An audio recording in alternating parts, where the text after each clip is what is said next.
Bom, vamos lá. Hoje a gente vai falar um pouquinho sobre a pirâmide de Kelsen e sobre as lacunas na lei, as possíveis lacunas existentes no ordenamento jurídico. Qual é a proposta que o Kelsen qual é a proposta que ele tem para resolver esse eventual problema de lacunas na lei? Vou começar falando da pirâmide de Kelsen, que talvez seja um dos assuntos mais interessantes da obra, da teoria pura do direito. Outro dia me perguntaram se poderia assistir um vídeo sem assistir os outros. Eu acho que é possível, sim, evidentemente, mas recomendo, claro, que assista todos. Se puder assistir desde da primeira aula até a última, é melhor. Mas se não tiver tempo, hoje em dia ninguém tem tempo para mais nada, não tem tempo para fazer todas as aulas, tudo bem, assiste só uma ou só outra aula. Às vezes vai tirar a sua dúvida, eventualmente será tirada em um vídeo apenas. Bom, nós vimos, entre outras coisas, em vídeos anteriores, por que uma norma do ordenamento jurídico se difere, como que ela se distingue de uma outra norma. E quando eu falo norma, que é qualquer norma que você está no bar e chama o garçom e fala, me traz uma cerveja. Uma norma, eu quero que o garçom me traga uma cerveja. Tudo bem, mas qual é a diferença de todas as normas para a norma do ordenamento jurídico? Tem muitas, mas eu relembro aqui aquela diferença entre norma jurídica e proposição jurídica que a gente viu na aula 4, quando a gente fala em finitude da consequência do juízo hipotético da norma, do dever ser, ou seja, uma restrição em face da natureza, que o Kelsen propõe, da norma, e também aquela questão da imputabilidade, a imputabilidade da norma jurídica, a quem será aplicada? É aplicada a todos de maneira geral? Não, tem a questão da imputabilidade. Outra coisa que nós também vimos é que o Kelsen trabalha com juízo de realidade, e você se lembra, é claro, que o juízo de realidade ele sai da norma objetivamente válida. E o que garante a objetividade e a validade da norma, em última instância, é a norma fundamental, que por sua vez, a norma fundamental, ela não pode ser posta. Por quê? Porque o Kelsen trabalha com a ideia de dualismo entre dever ser e ser. Em outras palavras, nós não podemos extrair uma norma de um fato. Apenas uma norma pode fundamentar a objetividade e a validade de outra norma. Como só uma norma pode fazer isso, se a gente fosse perguntar, poxa, qual seria o fundamento último de objetividade e validade da Constituição Federal, o que é que fundamentaria a Constituição Federal? Você seria reconduzido infinitamente a normas postas. É por isso que o Kelsen coloca a norma fundamental como ato instaurador e produtor do ordenamento jurídico que validaria e daria objetividade à subjetividade do legislador enquanto pessoa.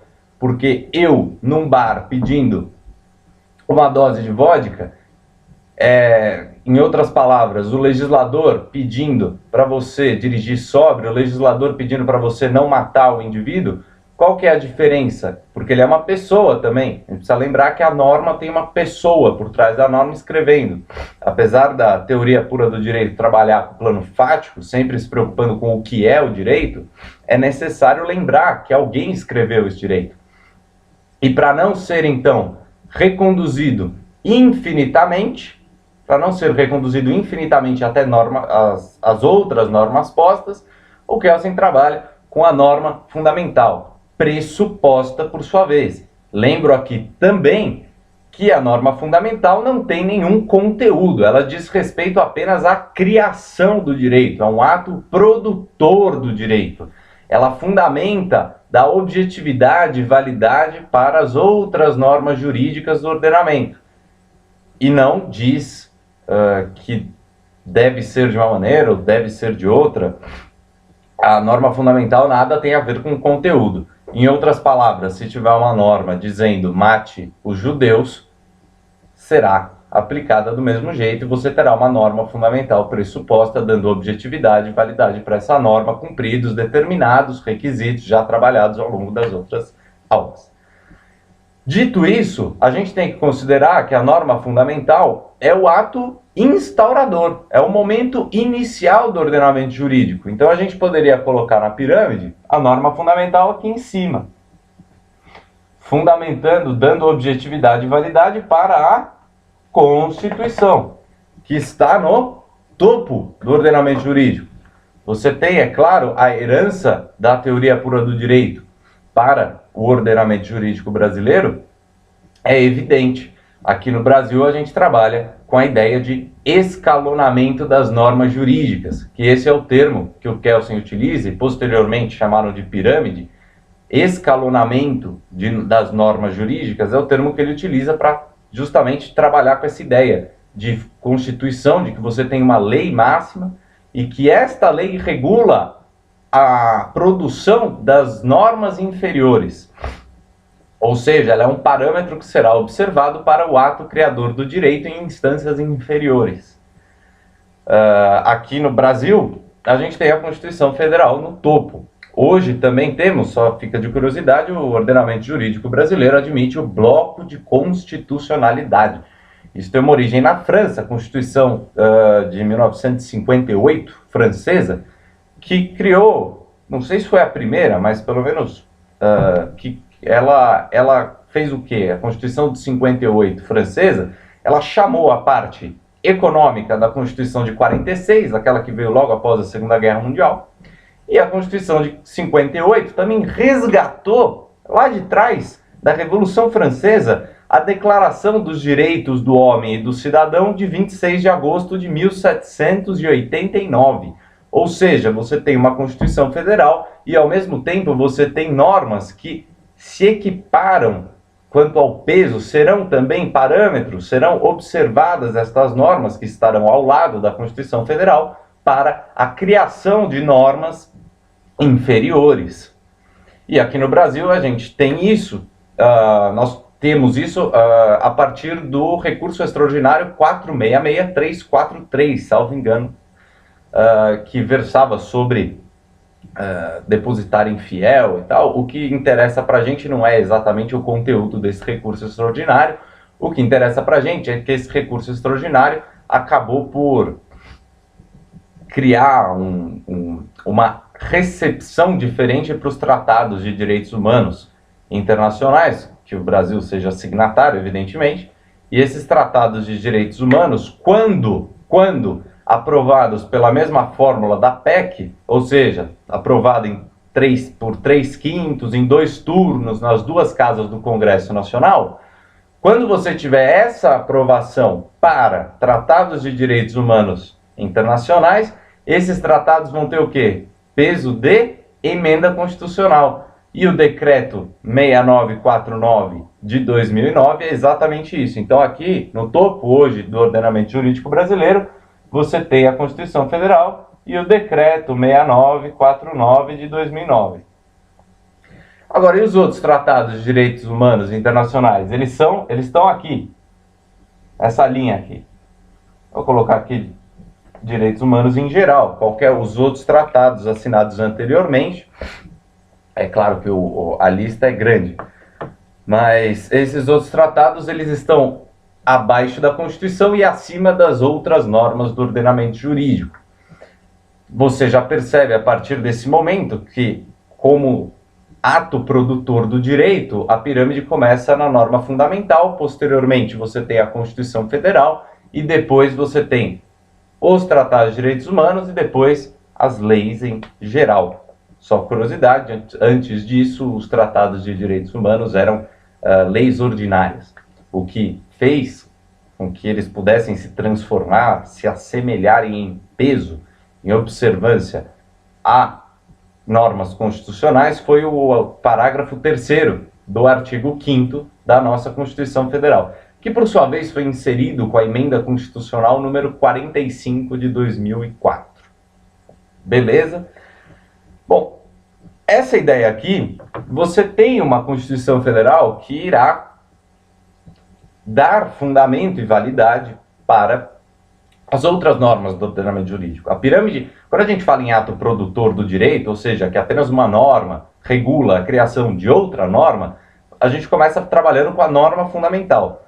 Quando a gente passa para um plano de conteúdo, ou seja, do que diz uma norma, de fato, como a norma fundamental ela não nos traz conteúdo, a gente começa a trabalhar na pirâmide quanto ao conteúdo na própria Constituição Federal. Porque a norma fundamental, relembrando, ela dá objetividade, validade para as normas da Constituição Federal. E a Constituição Federal, por sua vez, dará objetividade e validade para as normas dos tratados de direitos internacionais e assim por diante. Agora, essas leis, de uma maneira geral, a gente pode falar que aqui você tem normas gerais e normas particulares ou normas individuais aqui embaixo. Isso vai variar um pouco de acordo com cada ordenamento jurídico. No caso do Brasil, você teria aqui leis e leis ordinárias e ainda qualquer lei aqui, normas gerais. Tratados de direitos humanos também se aplicam a todos dentro do Estado.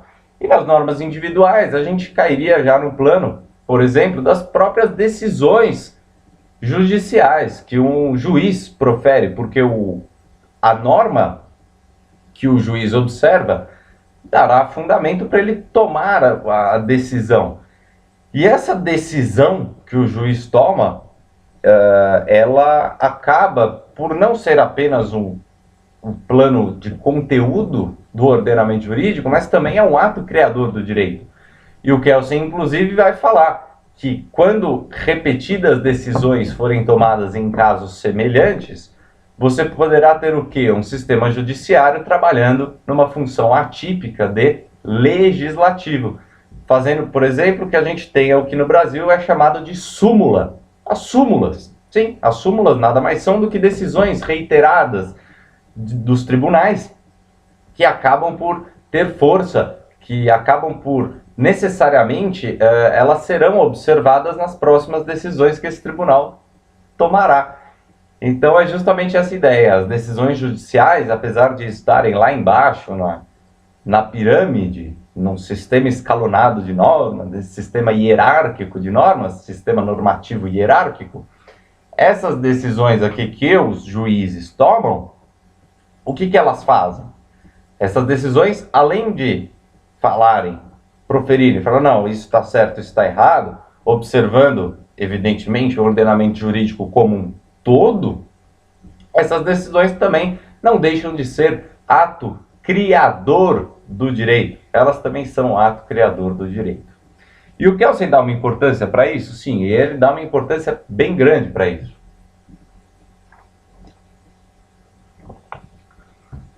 Quanto à parte de possíveis lacunas no ordenamento jurídico, eu já te adianto aqui que o Kelsen rejeita totalmente essa ideia. E ele traz isso não só na segunda edição, como na primeira edição também. Aqui, na primeira edição, ele fala, tem a seção aqui, o capítulo justamente para falar The Problem of Gaps. The Problem of Gaps, ou em outras palavras, o problema das lacunas, o problema dos espaços, das diferenças do ordenamento jurídico. E ele não admite a ideia de falta, de lacuna. Aqui, claro, a ideia dele veio para o ordenamento jurídico brasileiro? Veio sim. A gente pega o artigo 4º da LINDB, as leis de introdução às normas de direito brasileiro, pega o artigo 126 do Código Processual Civil, a gente pega artigo 5º, inciso 35 da Constituição Federal, todas essas normas que eu citei, o que elas são? Justamente o quê? Elas trazem para a gente a ideia de que um juiz não poderá se eximir, não poderá deixar de apreciar determinado mérito, alegando a existência de lacunas na lei. Em outras palavras, o juiz não pode virar para o indivíduo e chegar e falar assim, olha, eu não vou julgar isso aqui porque o nosso ordenamento jurídico não trata disso. Como é que ficariam os casos de internet, de compras online, se a gente não tivesse, eventualmente uma lei demora para tramitar, para ser aprovada, E você tem uma lei versando, por exemplo, sobre casos de compras virtuais. E aí surgiu a internet, mas não tem lei falando sobre internet. O juiz, aí o cara comprou alguma coisa, cobraram, sei lá, $1.000 no cartão de crédito dele e ele não recebe o produto. Aí como é que fica? O juiz fala, não, essa compra foi virtual e não tem nada sobre isso no ordenamento jurídico, então eu não vou julgar? Não, é claro que não. Claro não, né? O Kelsen já falava, não diga que uma norma é evidente porque não é evidente. Sempre trabalhar com esse cuidado. É claro hoje porque a gente conhece o ordenamento jurídico brasileiro e fala, não, é óbvio que não, mas não é óbvio. Não é óbvio. As normas, elas caminham com o tempo, com as sociedades, com diversos pensamentos diferentes e nada é óbvio. Kelsen fala isso várias vezes ao longo da obra e eu gosto de falar aqui porque, você vê, eu mesmo acabei de falar, é óbvio. Não sei se é óbvio, mas não é óbvio. Tanto que não é óbvio que precisou de norma para falar que o juiz não pode deixar julgar.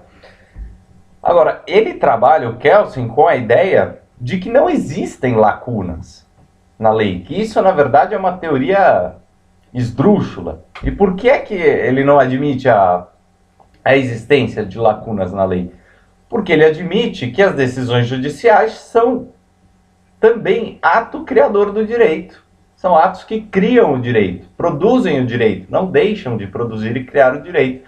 A partir do momento que você, tudo bem, você tem uma criação do direito que será regulada pela Constituição Federal. A Constituição Federal que vai falar, olha, os tratados de direitos internacionais, de direitos humanos internacionais que forem aprovados por 3/5 em 2 turnos, nas 2 casas do Congresso Nacional, terão peso de emenda constitucional. Ok, isso você está regulando normas de escalão inferior. Não, ok.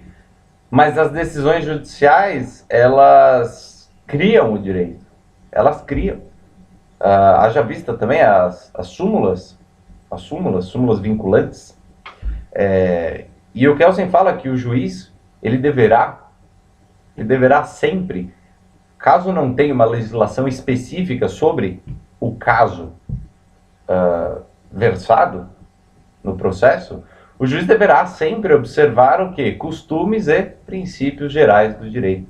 O Kelsen fala isso. O Kelsen traz essa ideia. E que está no nosso ordenamento jurídico. Inclusive, em 1960, quando ele escreveu a 2ª edição, ele faz referência ao artigo 2º do Zivilgesetzbuch, que é o Código Civil Suíço de 1907. O artigo 2º do Código Civil Suíço de 1907 já falava que o juiz não deixaria de julgar, de apreciar um pedido, alegando falta de legislação, que ele deveria, então, caso não houvesse uma lei específica versando sobre aquele assunto, o juiz deveria recorrer aos costumes, deveria olhar os princípios gerais do direito. Eu vou ver se eu acho aqui, eu não garanto nada porque está um pouco bagunçado tudo aqui, mas eu gostaria realmente de ver se eu encontraria essa aqui do Código Civil Suíço, que ele fala aqui. Código Civil Suíço, artigo 2º, Código Civil Suíço de 1907. A lei aplica-se a todas as questões jurídicas para as quais contenha, segundo a sua letra ou sua interpretação, um preceito. Na hipótese de não ser possível encontrar na lei qualquer prescrição,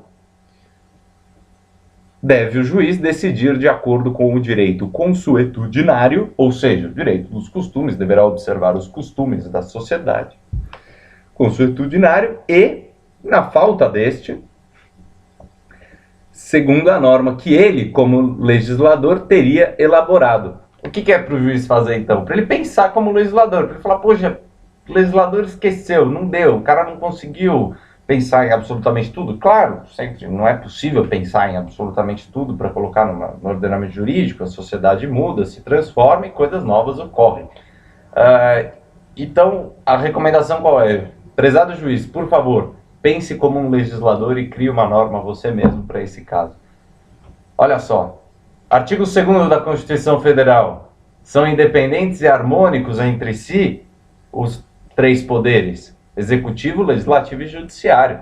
Nada impede que o judiciário legisle, eventualmente. A legislação não está restrita apenas ao órgão legislativo. Qual seria o extremo disso? O extremo disso seria um ordenamento jurídico que diria apenas e só apenas o órgão legislativo produz o direito. Apenas. Só um órgão legislativo e criado para isso poderá produzir o direito.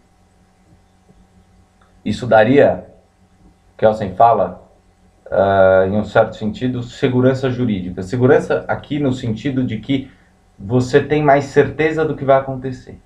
Que você já sabe o que vai acontecer. Só que aí num sistema que você tem o direito sendo criado apenas por um órgão legislativo e um judiciário totalmente subordinado às leis, totalmente preso, restrito, com um cabresto para tomar as decisões, você já sabe o que vai acontecer. Só que, ao mesmo tempo, esse judiciário também dependeria desse ordenamento, desse órgão legislativo para poder aplicar a lei. E aí a coisa começa a complicar um pouco. E aí qual seria o extremo? O outro extremo, diametralmente oposto a esse órgão legislativo, só ele criando o direito. Qual a ideia diametralmente oposta a essa? É você nem ter o órgão legislativo. É você falar que o judiciário, através das decisões tomadas, cria o direito. E o direito se transforma junto com a sociedade. Então, é dispensável a ideia de um Senado, de um Congresso, de qualquer órgão legislativo, de um parlamento. É totalmente dispensável que ele crie, porque os próprios julgamentos e decisões são o direito. Seriam esses os dois extremos para a criação do direito. Extremos, já alertava Aristóteles, não são interessantes. Vamos trabalhar com meio termo, que é inclusive o caso aqui do nosso Brasil.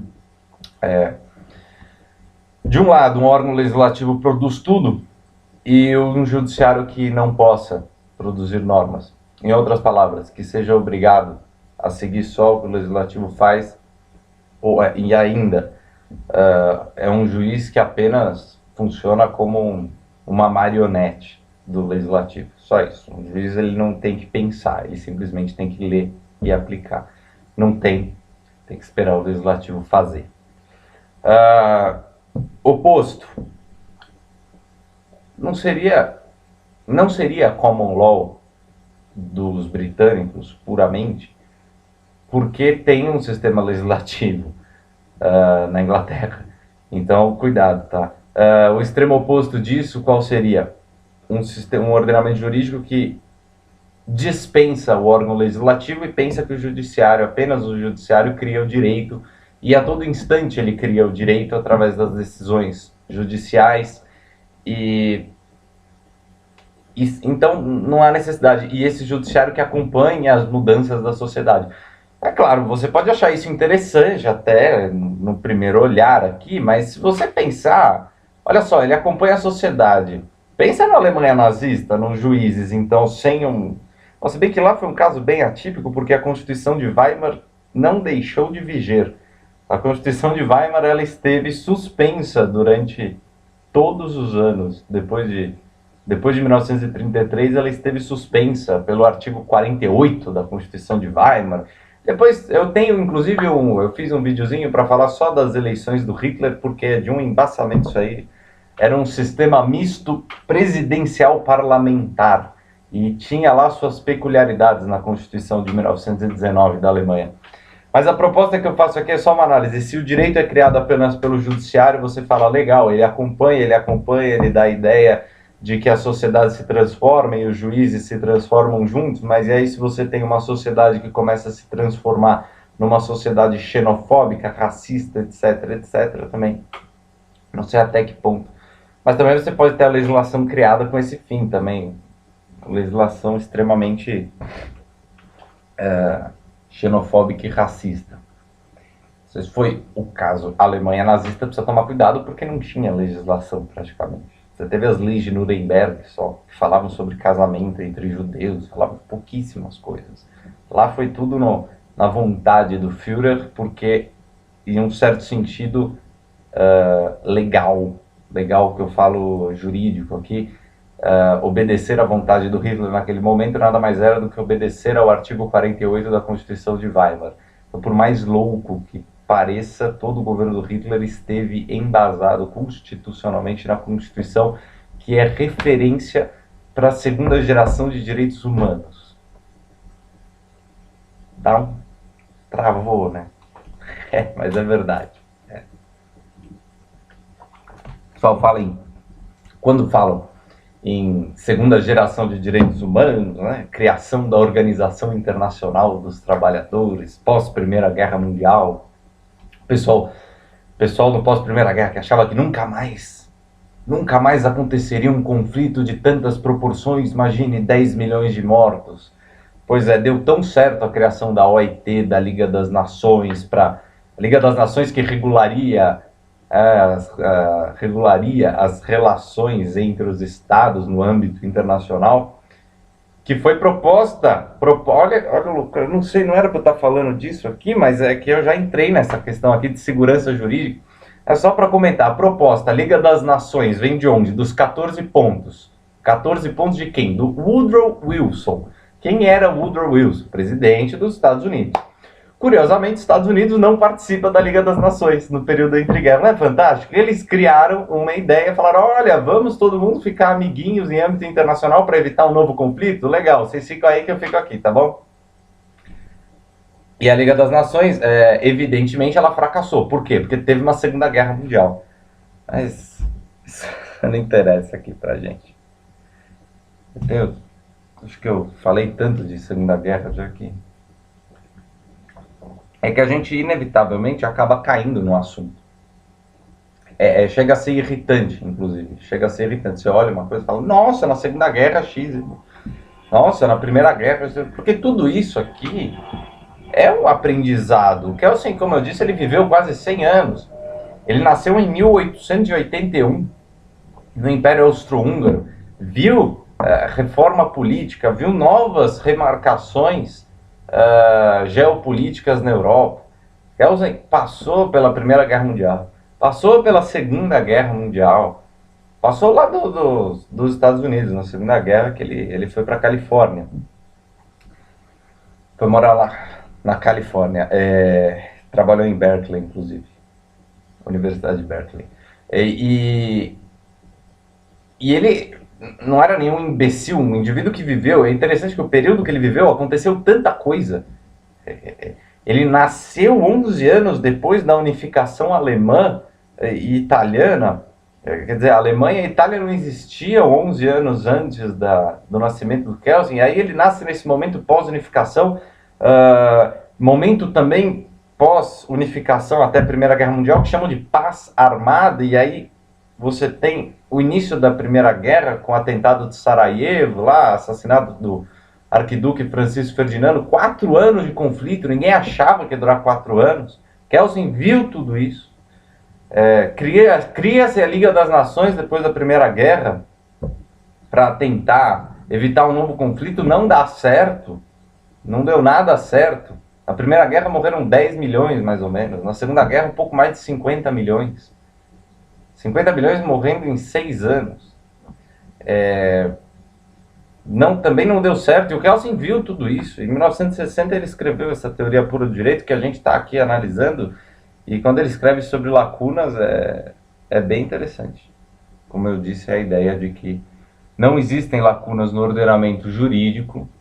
Não existem lacunas no ordenamento jurídico. Por quê? Porque as decisões judiciárias, que por mais inferiores que sejam, que estariam aqui, elas também criam o direito. E qual que é a proposta dele entre aqueles dois opostos? Vamos voltar aqui. A proposta do Kelsen entre aqueles dois opostos. A proposta dele é mais ou menos o que acontece hoje no Brasil. Você tem um sistema, um órgão legislativo? Sim, você tem. Sim, você tem um órgão legislativo. Agora, esse órgão legislativo, o ato de criar, produzir o direito, está restrito ao órgão legislativo? Não. Não. Por quê? Porque as decisões judiciais também criam o direito. E o Kelsen falava em harmonia entre os dois opostos que a gente trabalhou, para que houvesse uma segurança jurídica e, em um certo sentido, um direito que acompanhasse as mudanças da sociedade e assim por diante. É uma ideia de meio termo entre aqueles dois extremos. Essa é exatamente a proposta do Kelsen. O Kelsen fala, inclusive, aqui, quando eu ponho aqui, você vai variar aqui, mas você poderia ficar colocando Constituição, Tratado de Direitos Humanos, aí tem, o cara vai colocar lei, depois põe decreto, depois põe aqui embaixo decisões judiciais, jurisprudência, decisões administrativas, negócio jurídico. Você pode, por que você não pode colocar? O negócio jurídico também é um ato criador de direito, vontade entre as partes, tal. O negócio jurídico aqui embaixo também. E essas decisões judiciais, então, elas criariam o direito. E o Kelsen trabalha, eu coloco na pirâmide, eu recomendo de uma maneira geral, vamos chamar de grande pirâmide, sei lá, chamar do que quiser, mas uma pirâmide aplicável a qualquer ordenamento jurídico que trabalhe com escalonamento de normas jurídicas, seria norma fundamental, que você não precisa colocar porque ela não tem conteúdo, é ato criador de direito. Mas você põe aqui no topo Constituição Federal, ponto. Normas gerais, normas individuais. Acabou. Aí, se você quiser, você vai buscar. Você busca dentro da legislação, por exemplo, como a gente já viu aqui, os tratados de direitos humanos. Isso mudou. Então agora, se for aprovado, pode ficar junto da Constituição Federal, é decreto, tal. E assim por diante. Mas aí você precisa buscar o específico dentro de cada ordenamento jurídico. Tem um ordenamento jurídico da Venezuela, da Colômbia, do que você quiser. E buscar isso aí, ver qual é a ordem que colocaram lá. Por isso que eu falo em Constituição, normas gerais e normas particulares ou normas individuais. E decisões judiciais. E essas normas gerais, a Constituição, inclusive, o Kelsen trabalha com a ideia, olha só, a gente falou em pirâmide de Kelsen. Só uma curiosidade, eu falei em todos os vídeos Kelsen. Eu falo Kelsen para não ser pedante, viu? Porque no alemão o correto seria falar Kelsen. Kelsen. E eu não vou ficar falando aqui Kelsen, eu acho muito chato. Eu não gosto quando as pessoas falam, por exemplo, eu não sei, você pode achar legal, desculpa se você fala assim, mas eu não gosto muito disso. Eu vou dar uma olhada no meu Facebook. Quem que fala Facebook? Tipo, não há, a gente já sabe que a palavra não a raiz etimológica dela não é português, evidentemente, que é do inglês, mas você precisa ficar falando no mesmo sotaque, então começa a falar tudo, assim, começa a falar, você já acendeu o abajur? Porra, pelo amor de Deus. Então eu não fico aqui falando Kelsen, porque isso seria uma coisa um pouco irritante, até para mim mesmo. Então, pra gente não cair nessa minha irritação, eu falo Kelsen. Bom, a gente falou em pirâmide do Kelsen, e agora vamos falar do quadro do Kelsen. Já ouviu falar do quadro do Kelsen? Eu vou falar do quadro do Kelsen. Que aqui já tem um quadro, mas tudo bem, eu vou desenhar outro aqui. Vou desenhar um quadro. Aqui é a moldura, tá? Eu não desenho muito bem, enfim. Aqui é a moldura do quadro. E aqui é o quadro, né? A tela. Pensem aqui que você tem uma tela linda, maravilhosa, olha só. Proposta do Kelsen. Quem é a moldura? Quem é a moldura? Constituição Federal mais normas gerais. Essa moldura, que em um certo sentido, ela dá a margem, ela fala até onde você pode ir, até onde você pode não ir. Até onde quem pode ir? Decisões judiciais em geral, decisões administrativas, todas elas, jurisprudência, negócio jurídico, todas elas estariam aqui dentro desse quadro. A ideia é que essa moldura ela vai justamente balizar o que é que pode ser feito no escalão inferior de normas jurídicas e o que não pode. Então, Kelsen, além de trabalhar com a ideia de pirâmide ou sistema escalonado de normas jurídicas, ele trabalha com a ideia de quadro. Ele que propôs, isso aqui não é proposta minha, é dele mesmo, tá? A pirâmide não é exatamente dele, a palavra pirâmide. Essa palavra aqui, quadro, é do Kelsen. Ele fala então que essa moldura em volta que daria as margens, que balizaria todo o ordenamento jurídico inferior, dando essa possibilidade, falando, ó, você pode decidir para cá, pode decidir para lá, assim, assim, assado, mas você não pode passar disso, você não pode extrapolar para cá. Exemplo, sei lá, requisitos do negócio jurídico, falar que objeto não pode ser ilícito, então você precisa, enfim, você tem uma margem, você precisa das partes capazes e legitimadas, objeto lícito, possível, determinado ou determinável, forma prescrita no defesa em lei, vontade livre, consciente, de boa fé. Então você observa tudo isso que estaria dentro do quadro, que está dentro do quadro, você observa tudo isso, mas ao mesmo tempo você tem que observar lá em cima, e o lá em cima é a moldura. É a moldura que segura e fala, não, a tinta não vai poder passar daqui. Esse negócio jurídico não vale porque está extrapolando demais. Essa é a proposta do Kelsen. Vamos ver aqui se ficou faltando alguma coisa que eu falaria. Eu tinha anotado aqui um parágrafozinho para ler também. Se você aguentar, eu peço mais só um pouquinho de tempo. Já está aí até agora mesmo, então vamos lá. Parágrafo da 282 aqui. Aqui é quando ele fala daqueles dois extremos. A proposta dele é coisa rápida.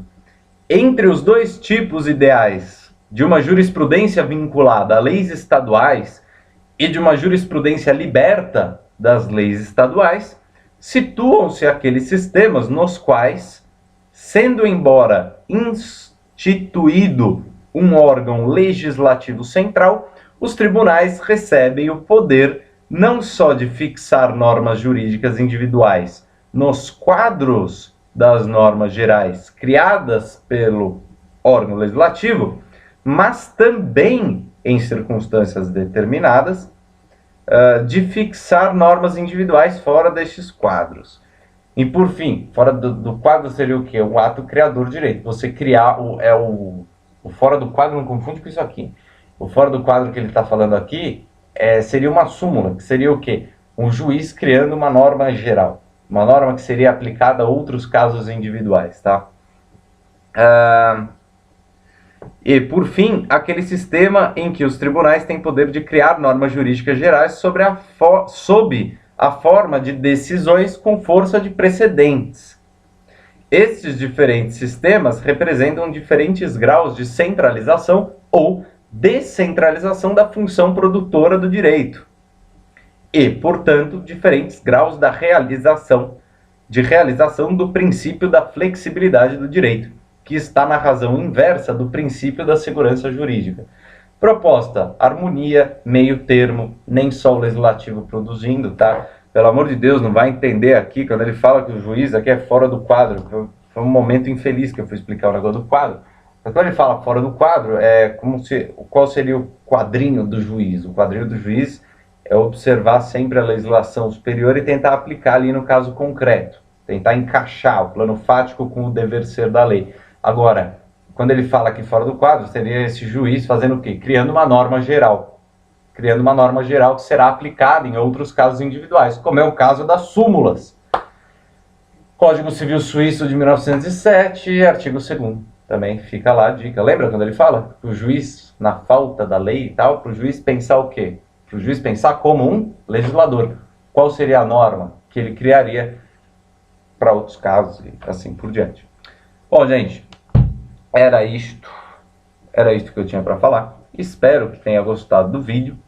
Agora você já sabe que Kelsen fala da interpretação e que ele não admite a existência das lacunas no ordenamento jurídico. Espero que tenha gostado. Um grande abraço e até a próxima, até o próximo vídeo. Um grande abraço.